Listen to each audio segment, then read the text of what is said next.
E aí, pessoal, mais uma vez, vamos fazer a parte 2 da Lei dos Crimes Hediondos. Vamos para a nossa parte 2. A parte 1 foi boa, a parte 2 vai ser melhor, né? Só para finalizar, nós estudamos o que era crimes hediondos. No artigo 2º ele vai falar de o que aqui? Prática de tortura. Aqui? Tráfico ilícito. E ele vai falar de? Terrorismo. Aqui, pessoal, nós vamos dizer que esses três aqui é o quê? TTT. É o TTT. Digam TTT. TTT. Tá até uma musiquinha, né? TTT. Digam TTT. TTT. T é o quê?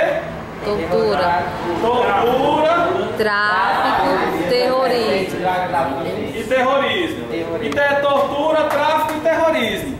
Tortura, tráfico e terrorismo. Tranquilo.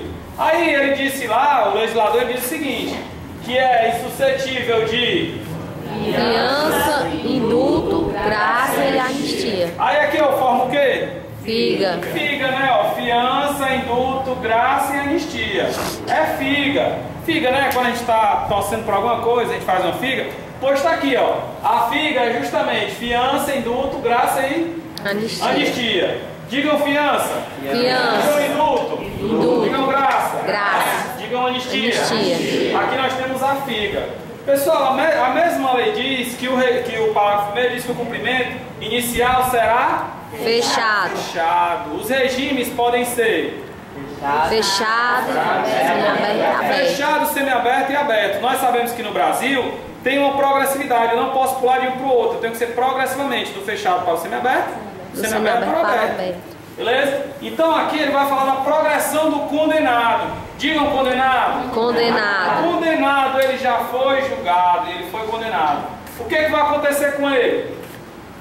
Se ele for primário, a pena vai ser o quê? 2 Ele vai ter quintos. que cumprir no mínimo 2/5. E se ele for reincidente? 3 quintos. Vocês observem o seguinte, aqui tem um 2 e aqui tem um 3. 2 mais 3? 5. 5, que é justamente o denominador. Então, se o réu for primário, vai ter que cumprir? 2 quintos. Se ele for reincidente? 3 quintos. Aqui ele vai falar que a sentença condenatória do juiz, o juiz decidirá se o réu ele decidirá motivadamente. Digam motivadamente. Motivadamente. Se o réu pode apelar em liberdade. A lei diz que o juiz ele poderá motivadamente decidir acerca disso. Ele fala também que a prisão temporária, qual é o prazo? 30 dias. 30 dias. Ele vai falar, isso aqui é muito importante, que é uma realidade no Brasil, as prisões modelos hoje no Brasil são as penitenciárias federais. No exemplo, a penitenciária de Catanduvas, onde está lá Fernandinho Beiramar, Marcola, e até agora não fugiu nenhum. Então é sinal que o Brasil funciona. Quando é para dar certo, dá certo. Tá aqui, ó. Na União vai ter o quê? Segurança máxima. Digam prisão de segurança máxima. Prisão de segurança máxima. Então aí fechou, né? Aqui nós temos o crime hediondo.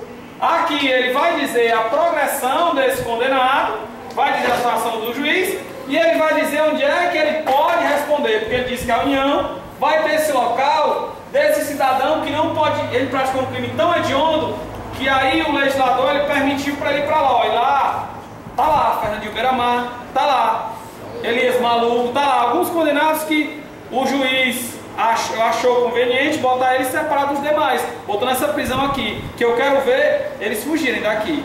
Eu quero ver, certo? Bom, pessoal, obrigado, valeu, um abraço, fechou a aula, beleza? Tchau.